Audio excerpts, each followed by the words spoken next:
Farm Business Uganda ekitongole ky'abalimi n'abalunzi. Bano bawa abalimi n'abalunzi amagezi agabayamba okwekulankulanya n'okwenyumiriza mu bye bakola. Gwe omulunzi w'enkoko omuli eza broilers, crailers, saso, layers ne loko. Jangu ofuna amagezi ku ngeri ey'ozirabiriramu olyoke ofune amagoba. Ate bwe kituuka ku byennyanja basima ebidiba n'okusomesa ku nnunda ennungi ey'ebyennyanja omuli empuuta, emali, engege. Ate tebakoma okwo, bakuyigiriza n'okutabula emmere y'ebyennyanja okusinziira ku stage ze biba biriko. Omulunzi w'ente, embuzi, endiga, obumyu nawe batuukirira ofuna amagezi. Aba Farm Business Uganda bakowola naawe alunda embizzi okubeetanira anti bakufunira breed z'embizzi ennungi ezikula amangu omuli Landrace, Large White, Hampshire, kuteeka ne Cambrough. Gwe omulimi n'omulunzi lekera kwemulugunya, beekwate tojja kwejjusa. Bakufunira ensigo kw'oteeka n'okusomesa ku ndima y'omulembe ekwatagana n'ebibala omuli emicungwa, emiyembe, amapaapaali, obutunda n'ebirala bingi. Gwe omulimi wa vanilla naawe teweegayaalirira anti aba Farm Business Uganda webali okuyamba. Gwe omulimi w'ebitooke naawe jangu obeebuuzeeko ku butya bw'osimba ebitooke ne bitakuwa kiwuka ate ne bibala bulungi. Funa amagezi ku kika ky'emiti egikula amangu egigumira embeera y'obudde omuli emisizi, peyini, kalitunsi, emivule n'ebika by'emiti ebirala bingi. Aba Farm Business Uganda bakuyambako okufuna ebigimusa ebirungi eby'omulembe okuli eby'omu ttaka n'okufuuyira n'amadagala ag'enjawulo agayamba ebirime byo okukula obulungi nga tebirumbibwa biwuka. Ebirime omuli muwogo, soya, kasooli, lumonde, kabeji, ensujju, watermelon, ennyaanya, obutiko, ebijanjaalo n'ebirime ebirala bingi. Ebintu bino byonna bakuwa amagezi ku byo okossaako n'okubikufunira. Okumanya ebisinga osobola okubirako aba Farm Business Uganda ku 0753 19 95 12 oba 0761 48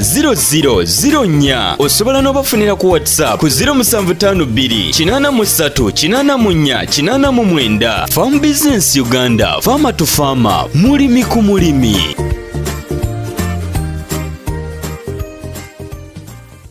Wali okubanga otulaba ku lutimbe luno gwenno atugoberera ngaffe Farm Business Uganda ekitongole eky'abalimi n'abalunzi abeewaddeyo okubeera nga tukolera okuwa amagezi n'okutuusaako byoba weetaaze mu nsonga ez'okulima ne mu nsonga ez'okulunda. Abali ku Farm Business Uganda YouTube namwe abali ku kulima n'okulunda Uganda YouTube n'abali ku Kevima Training Center njagala kwawula ebintu bino mbitegeere. Tuli Farm Business Uganda tulina abalimi bangi abatugoberera nga Farm Business Uganda wetukolera nga tukozesa nga Farm Business Uganda. Era olw'okubanga gavumenti yatuwa okubanga tukola emirimu gino netusalawo okugamba nti tulina ebintu bingi wetudigestalinga Farm Business Uganda tuyinza okubaako era byetusala kuba tulina emirimu bannange basibo ne banyabo mingi gyetukola nga si byakulima bino nakulunda olusi byetukola naye bingi netusalawo okugamba nti katugesalinge Kevima Training Center Uganda Limited. Buli kimu Farm Business Uganda, kulima n'okulunda Uganda, Kevima Training Center. Kevima Training Center yawukanako ne Kevima Training Center Uganda Limited kubanga ate eriyo olw'okubanga byonna bye tukola bya Farm Business biri mu training kusomesa kyova twabona erinnya lya Kevima Training Center Uganda Limited. Kakati twagala tubeere open naye nga ffe tuli Farm Business Uganda tukolanga Farm Business. Farm Business Uganda eri under Kevima Training Center Uganda Limited.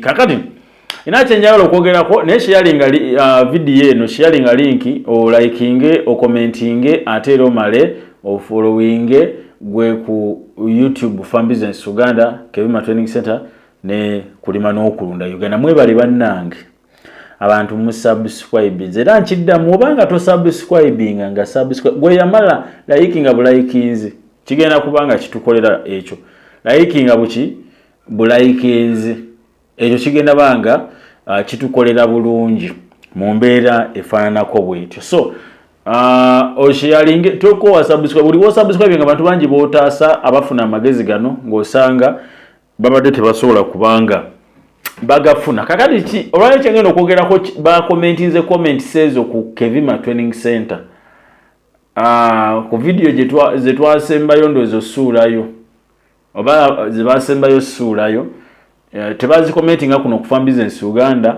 kubanga video zaffe zizanya ku Farm Business Uganda nezizanya ku kulima n'okunda Uganda nezizanya ne Kevima Training Center Uganda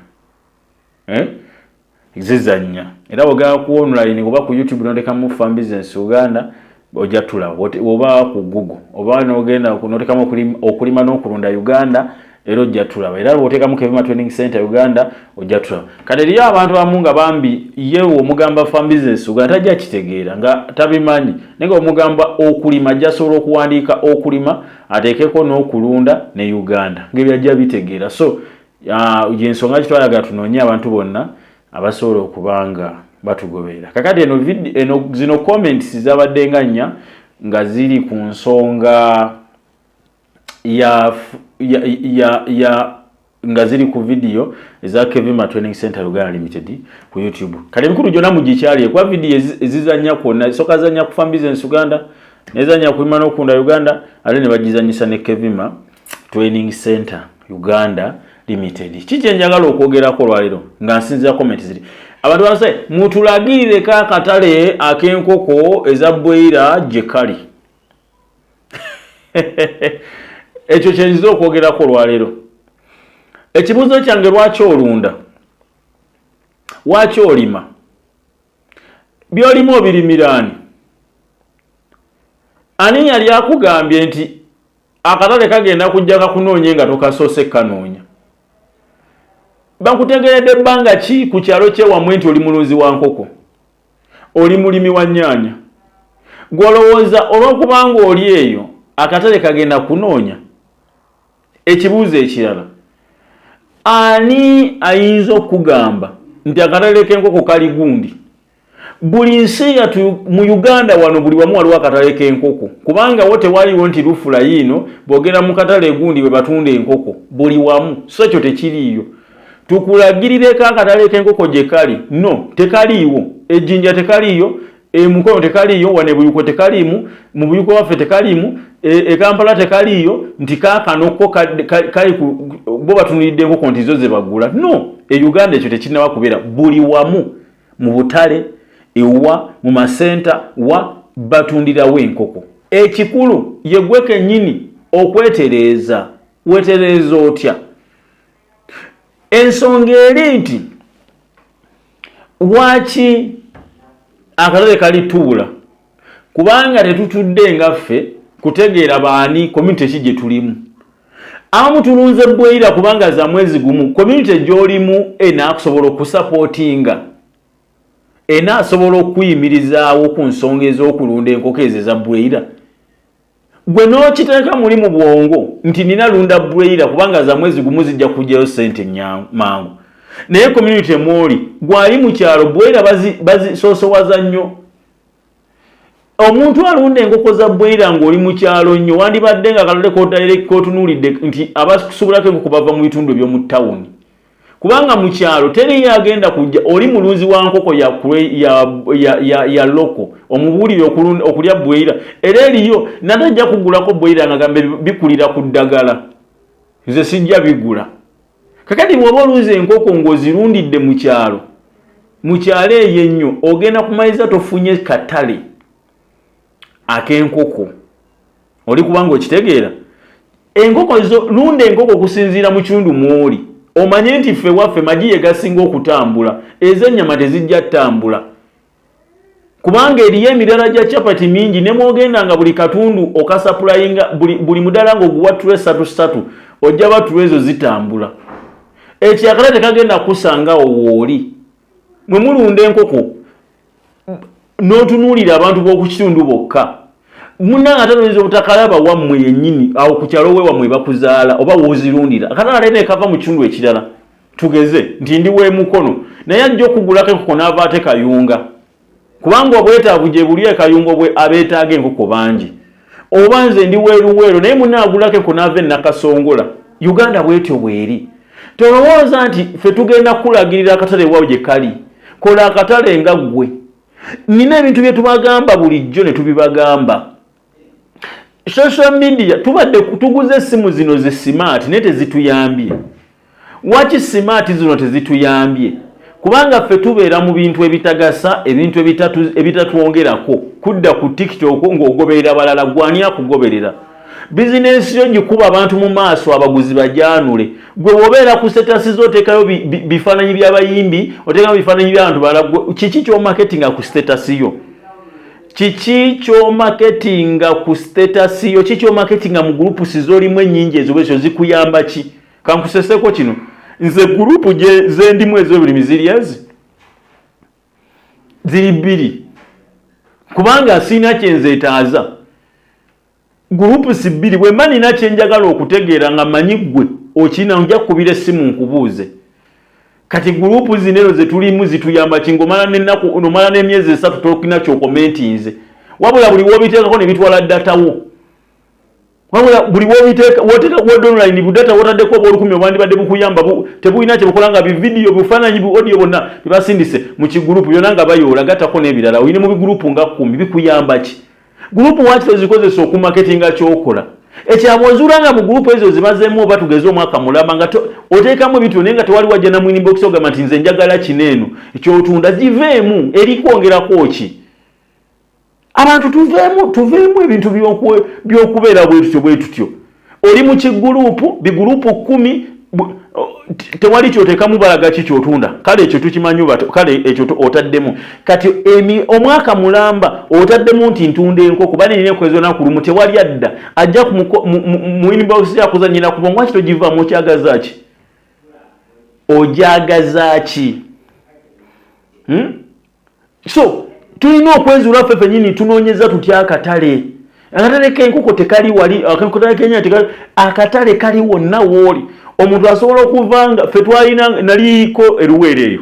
Omusajja najja yalina pikipiki y'amatooke nga nyenzi bwayitawo kasana. Omusajja wajja ne pikipiki ng'ejjudde bweti ali gayisa kasa, omusajja ne bamukuba omukono gateeke waneeno. Ng'abagagula bennyini bamukasa naye ng'abadde agatwalawa. Abadde ali gavuga gongera yeno sayidi oba za mu kibuga eno. Agatwala eyo bamuyiniza ne bamuwera ssente. Nina omusajja omulala nkyajjukira byo byenjogera nabirabako n'amaaso gange simanyi gwe biwalaba. Yali muguzi wa amanda, emmotoka nejja dabo kabini ya government bali bagagga ne bamuyimiriza ensawo zatwala erugazi ng'agitunda emitwalo oba gyalinga 5 ebiseera ebyo oba 8 ng'enagiguza 3 nga yakagasiba ku piki tannavuga na lugendo lutwala oba kilomita ziwera 3 oba kilomita ziwera 3 bwe ziti ne bamugamba nti sawa mekameka naga buli nsawo ya mitwalo 8 ng'amanda malungi ne bamugamba gajjeeko ne bagateeka ku motoka yaabwe dabo kabini. Kikyozanyirako gwe? Kakati akatale kalina we kali gwe bonna alowooza mbuno nze nnyaanya ezange nzitunda Kampala, nze nnyaanya ezange nzitunda Juba, ojja ssibwa ssente kubanga gwe wateeka mbongo obwo n'okulaminga nti akatale kange kali Juba, akatale kange kali Canada, akatale kali luddawa. Gwe olina w'okalaba akatale kali wonna w'oli naye gwe weese otinza otya? Tekitegeeza nti kabeji olowooleze nti abajja omulya b'e Kampala nawe mu kitundu kyo basobola omulya. Naye bakuwaga wakiteekamu nti nno nze balina okundyawo kabeji balina kujja basubuzi Kampala. Kyobola bajja ne bakufootura. Oli kubanga okitegeera. Akatale k'enkoko bassebo ne bannyabo kali wonna. Akatale k'obutunda kali wonna. Kyobola nti farm business Uganda tukulimisa ekintu oba tukulundisa ekintu nga naawe osobola okukijjamu ssente nga osobola kitunda. Ffe tulimisa abantu kotoni, tulimisa abantu bikajjo.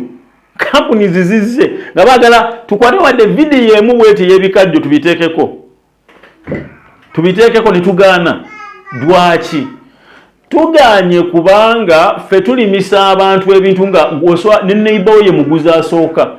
Kakati bino ebikajjo kotoni tetujja mukulimisa kubanga tosobola muguza neighbor wo. Oli kubanga okitegeera. Tetukulimisa sunflower ffe kubanga ki alina bagenda okugasaako abatono. Tosobola muguza neighbor wo kubanga nze batamwetaaga. Naye tukulimisa ekintu naawe nga neighbor wo anaaba yeetaaza omuti gwa kalitunsi ajja gujja guteme nga kyangu ogutunda, kyangu ogunoonyeza akatale. N'olw'ensonga eyo akatale tukulagire wa gye kali gwe gy'omanyi gye kali. Tewali.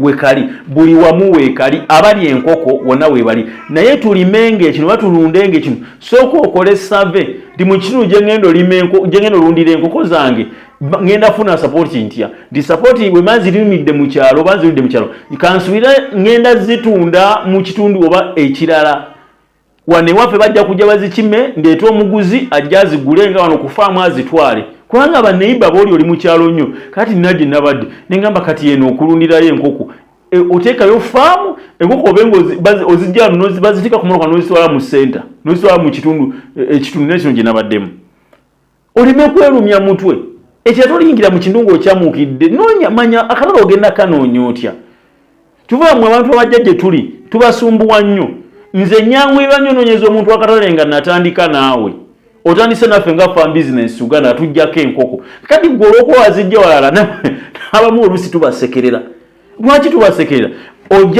ojja gye tuli nga limaze kugaana mutuweerera akatale kagundi gye kali watandika naffe kyolwa nti omuntu alandise naffe tumuwa nnyo obudde ne tumulaba nga gundi lwaki nti alo fan business Uganda wangi egundi gye mwampa etuuse nti enkoko mmeka nti ofuleya ninayo bwe ziti okay kabajje bazikime oli kubanga okitegeera naye kakati gweyagala bimaze kulema ojja gye tuli nga bwe wali ozikima gye wazikima tewatulowoozaako tewatulabawo ng'enkoko tewatulabawo n'ogamba kange nenzikime ewabaagundi yebagaba ennungi anti basaba ne bannyabo munno mukabi ye munno ddala mbadde ina omukyala gwe njogera naye ne mugamba nti munno mukabi ye munno ddala munno mukabi ekyo ne bwe kiba kirinnye kitya najja n'akugamba kinguze tokiremerako kubanga mu mbeera yonna nebiba biddibo akubeererawo nina omusajja omukwano gwaffe nali njogera naye n'agamba nze alunda nkoko za broiler n'agamba nti bwe mba nnunda enkoko zino eza broiler waliwo ojjukira akatale katuka ne ziba nga zeesibye nga tezitambula naye nze nakiteeka mu bwongo buli omuguzi wange ono buli wajja bw'atwala enkoko oba 10 nga mwongeramu enkoko 2 nti zikuyambe ku mafuta kabaseba ne bannyabo yaŋŋamba bw'ati nti nemukubira essimu enkoko za kidibo kitya ezanga ajja n'azikima kubanga ye yazuula n'akitegeera munno mukabi ye munno ddala tolowooza nti ogenda kujja gye tuli otukubye amameeme kubanga katale kenkoko kabuze bwe wali ozitandika tewatulabawo era nkugamba nti mwe abalunzi nga wali tozijje gye tuli noonyerezawo ku abaazikuwa bo bayinza okuwa katale bamanyi we kali olikitegeera kyoba omuntu afuuse memba owaffe tumuwa respect nene memba wo newakugira bw'ati omaliriza ng'ogamba no memba waffe no memba waffe kijja kakijje kukoze tuzinoonyeza akatale kakati abamu oluusi mujja bimaze gaana oba oli kubanga okitegeera n'ogenda n'ogamba bannaye kino mugundi wange kiki kino namu mwajjako mu comments zammwe mumune mu inbox zaffe seri kugaana naye kiri nti omuntu ffe gwe tuwadde ekintu oba tukuwadde enkoko oba tukuwadde ki oba bitoogo oba ki oba nnyaanyi oba ki oba kiki kyonna kyoba otuggyeko tutambula naawe tetukulekerera tetukuvaako kubanga gwe waffe gwe munno mukabi kakati abantu abasinga mwe mwagala nga wajja walala oteeke ku tension ngoze mu inbox mana nina kino nekini tewatulabawo ng'otandika kakati gwe bosubira kakati katukuteeke ku mizaani naye weteeke ku mizaani yegwe Namuleme otunda otugeze olina by'otunda naye oli James alina by'atunda oba oli kubanga okitegeera alina by'atunda naye nga James Namuleme wajja wange James yajja walala James Namuleme notukanga oyagala akatale oba Namuleme natukanga ayagala akatale ne James ayagala akatale ayagala ani gw'osookerako ani mwana gw'osookerako kubanga bonna bakola ekintu kyekimu ono yakijjawa oli yakijja walala bonna bazze beetaaga buyambi gw'osookerako bino tobiyingiza mu bayibuli basebo ne banyabo tuli ku kintu kituufu nze nsookera ku ono eyajja nanjijjako ekintu oba nanjijjako ekyo kyayagala mbasaba twenyumirize tukole ebintu bineno kola ekintu ng'omanyi nti ngenda kufuna akatale banaiba bange katale akasooka tweyigiriza okubeera maketi y'ebintu byaffe ani agenda okubeera maketi ya weeyigiriza okubeera maketiya owa faamu yo emasimu g'olina amanene dikuyamba ki ng'oli ku WhatsApp oli ku TikTok ogoberera balala bizinesi ogikuba abantu mu maaso abantu bajja bakugoberere bakole batya bategeere ekyokola naye oli ku bintu birala opostinga ebintu birala oli ku status oteeka bifaananyi olina budde kujja vidiyo zabala ku YouTube oba ku Facebook oba ku TikTok oseyalingira balala gwe bibyo ani abisheyalinga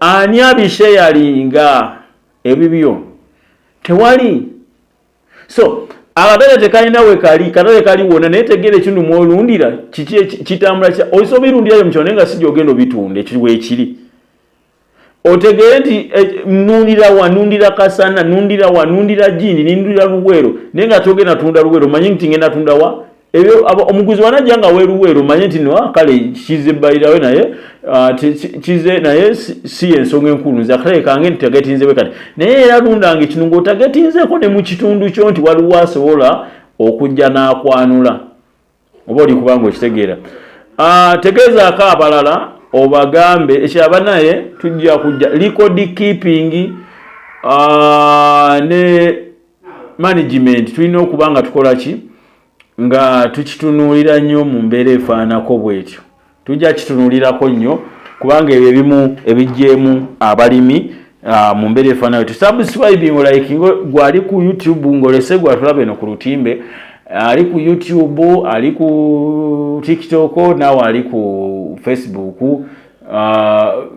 ku TikTok Farm Business Uganda YouTube Farm Business Uganda ku Facebook yosi ya Farm Business Uganda eyo yange nganze nabagamba nti tetulina Facebook account mwizogana ali ebigambo byange kyatandikisiza TikTok eno kubanga mwabisa nti video emukalabako ku TikTok kyangulira mangu mtu adduka mangu n'agenda ku YouTube n'akalaba kubanga abaye kalabye ku TikTok kati TikTok yangulira nnyo omuntu ogibi crossing ate YouTube ndowooza naye ekyo kyangu ne tugamba nti katuteekewo ku TikTok ku Facebook nteekayo byonna ne weyutaba bya bulimi nteekayo byonna kubanga eri yange nali naakajigwe bete na wiiki emu ewedde wiiki emu eyise gye nina mu Facebook so tujja kubanga tukikwasaganyizaawo mpola mpola kushabo sharinge otegeeza omuntu omulala noonya akatale kali awooli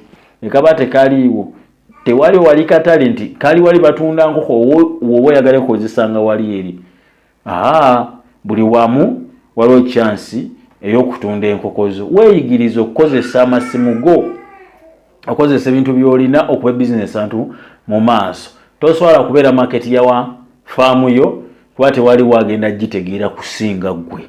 Farm Business Uganda ekitongole ky'abalimi n'abalunzi bano bawa abalimi n'abalunzi amagezi agabayamba okwekulankulanya n'okwennyumiriza mu bye bakola gw'omulunzi w'enkoko omuli eza broilers, crailers, saso, layers ne loko jangu ofuna amagezi ku ngeri ey'ozirabiriramu olyoka ofuna amagoba ate bwe kituuka ku byennyanja basima ebidiba n'okusomesa ku nnunda ennungi ey'ebyennyanja omuli empuuta, emali, engege ate tebakoma okwo bakuyigiriza n'okutabula emmere y'ebyennyanja okusinzira ku stage ze biba biriko omulunzi w'ente, embuzi, endiga, obumyu nawe batuukirira ofuna amagezi aba Farm Business Uganda bakowola naawe alunda embizzi okubeetanira anti bakufunira breed z'embizzi ennungi ezikula amangu omuli Landrace, Large White, Hampshire kuteka ne Cambrough gw'omulimi n'omulunzi lekera kwemulugunya beekwate tojja kwejjusa bakufunira ensigo kwoteka n'okusomesa ku nnima y'omulembe ekwatagana n'ebibala omuli emicungwa emiyembe, amapaapaali, obutunda n'ebirala bingi. Gwe omulimi wa vanilla naawe teweegayaalirira, anti aba Farm Business Uganda webali okuyamba. Gwe omulimi w'ebitooke naawe jangu obeebuuzeeko ku butya bw'osimba ebitooke ne bitakuwa kiwuka ate ne bibala bulungi. Funa amagezi ku kika ky'emiti egikula amangu ekigumira embeera y'obudde omuli emisizi, peyini, kalitunsi, emivule n'ebika by'emiti ebirala bingi. Aba Farm Business Uganda bakuyambako okufuna ebigimusa ebirungi eby'omulembe okuli eby'omu ttaka n'okufuuyira n'amadagala ag'enjawulo agayamba ebirime byo okukula obulungi nga tebirumbibwa biwuka. Ebirime omuli muwogo, soya, kasooli, lumonde, kabeji, ensujju, watermelon, ennyaanya, obutiko, ebijanjaalo n'ebirime ebirala bingi. Ebintu bino byonna bakuwa amagezi ku byo okossaako n'okubikufunira. Okumanya ebisinga osobola okubirako aba Farm Business Uganda ku 0753 19 95 12 oba 0761 48 0004. Osobola n'obafunira ku WhatsApp ku 0752 83 84 89. Farm Business Uganda, farmer to farmer, mulimi ku mulimi.